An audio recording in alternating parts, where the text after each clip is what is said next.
purposes. That's what the Pentagon wants, despite the threat of being effectively blacklisted from lucrative government projects. Anthropic told Secretary to Hegseth it wants assurances that its Claude AI system will not be used for fully autonomous weapons or for mass surveillance of Americans, two things that Hegseth won't commit to. Instead, a top Pentagon official is lashing out at the company's CEO, writing, "It's a shame that Dario Amodei is a liar and has a God complex. He wants nothing more than to try to personally control the U.S. military and is okay putting our nation's safety at risk. The Department of War will always adhere to the law, but not bend to whims of any one for-profit tech company." CNN AI correspondent Hadass Gold is with us now. This Pentagon deadline is just a few hours away. It sounds like we know where things stand here, Hadass. Yeah, Anthropic has dug in and saying that despite some, legalese back and forth with the Pentagon to update this contract, their red lines still stand. Their red lines on autonomous weapons and mass surveillance. And they say they want to work with the military, but they are even willing to help the Pentagon offload Anthropic from their systems and work with whoever else they choose.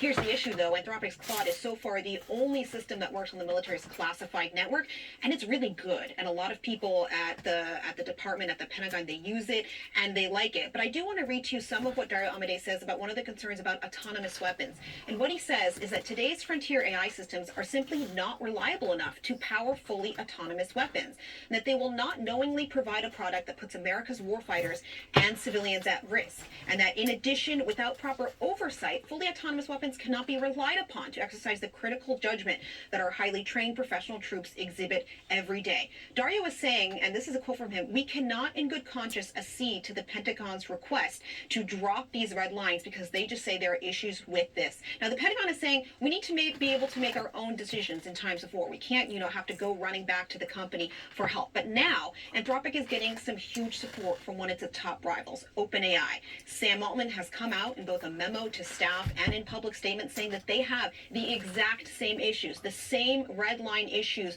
with the Pentagon when it comes to autonomous weapons and mass surveillance of U.S. citizens. Take a listen to what Sam Altman had to say earlier today. I don't personally think the Pentagon should be threatening DPA against these companies, but I also think that companies that choose to work with the Pentagon, as long as it is going to comply with legal protections and the few red lines that the field that we have, I think we share with Anthropic, and that other companies also independently agree with, I think it is important to do that.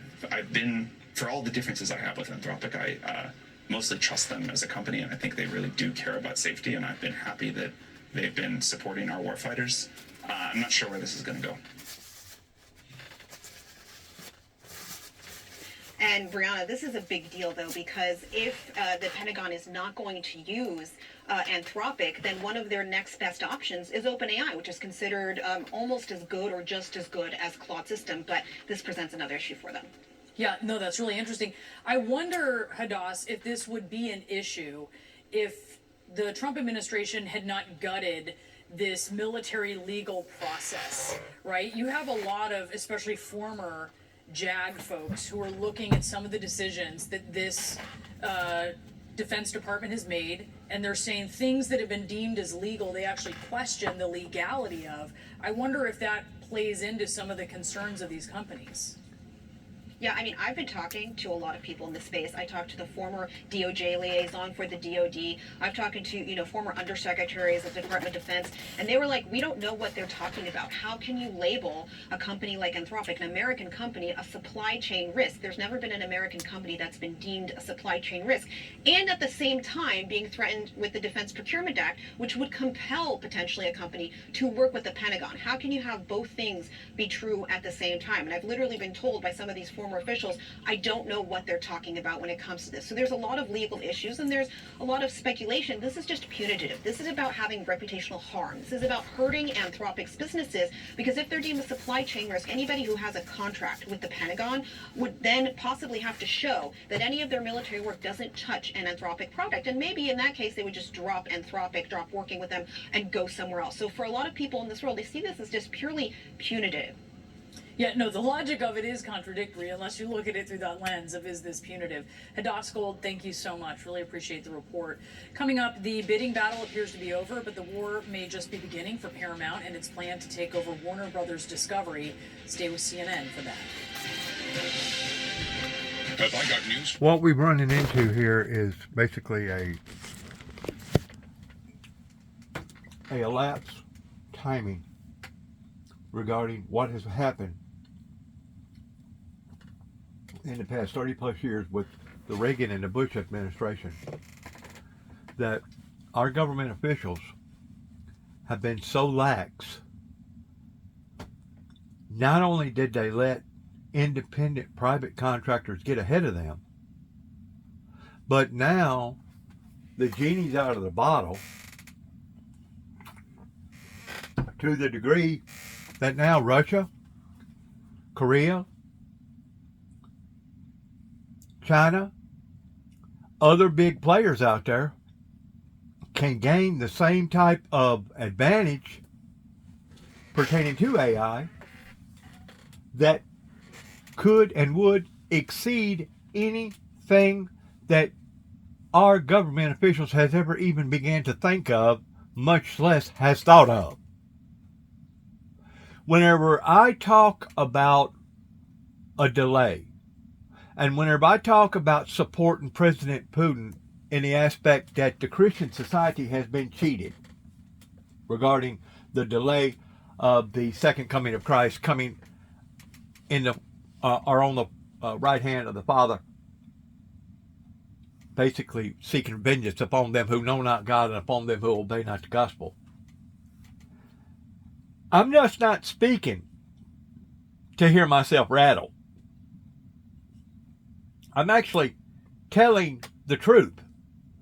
Whenever Ronald Reagan got to talking about Star Wars technology,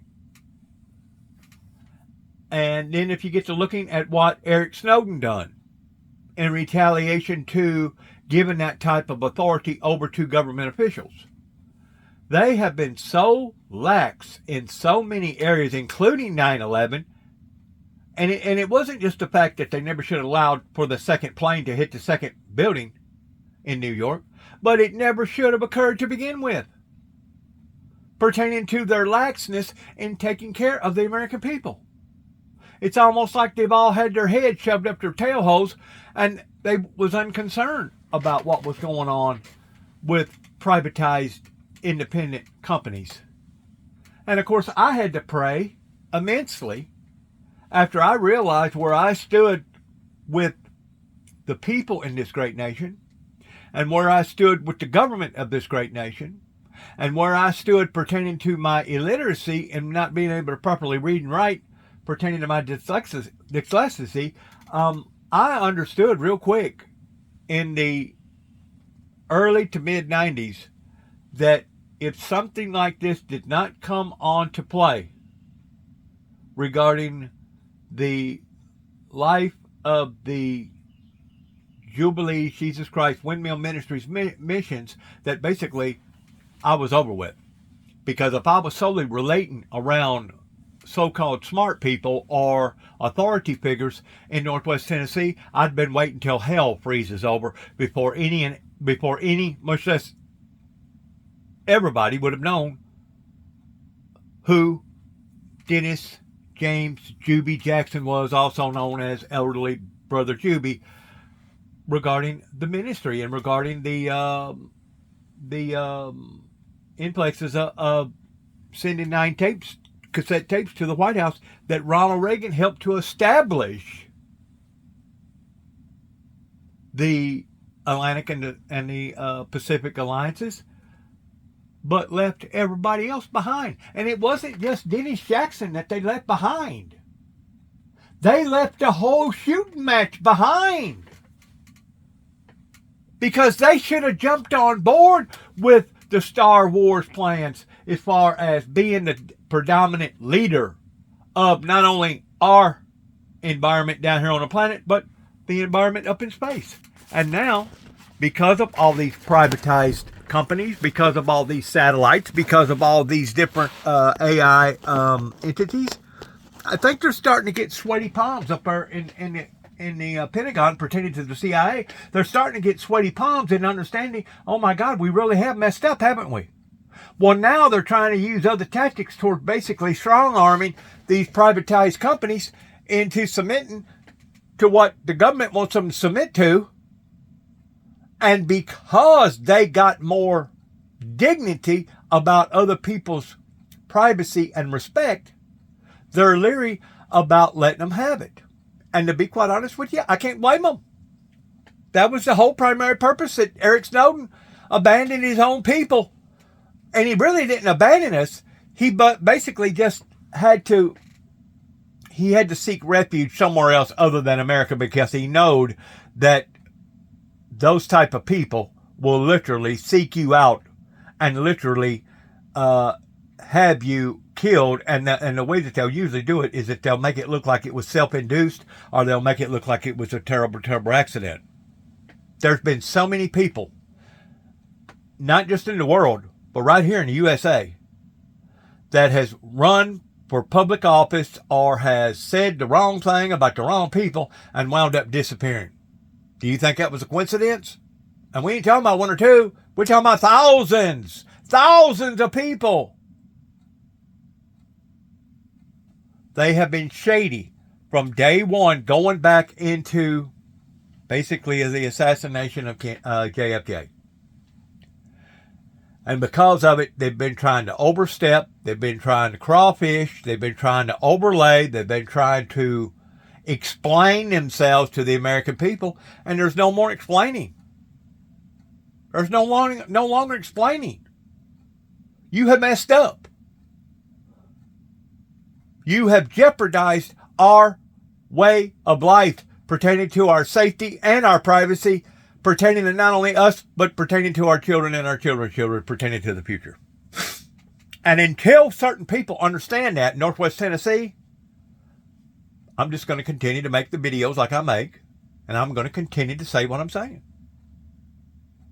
About it. What else do you think would be helpful to learn? There were some photos. And I do want to say this, if there's anybody out there that can suggest anything any different that Dennis James Juby Jackson needs to be doing right now in respect to glorifying the kingdom of God and glorifying the Lord Jesus Christ, please let me know some way or another, even if you have to send some sort of a smokestack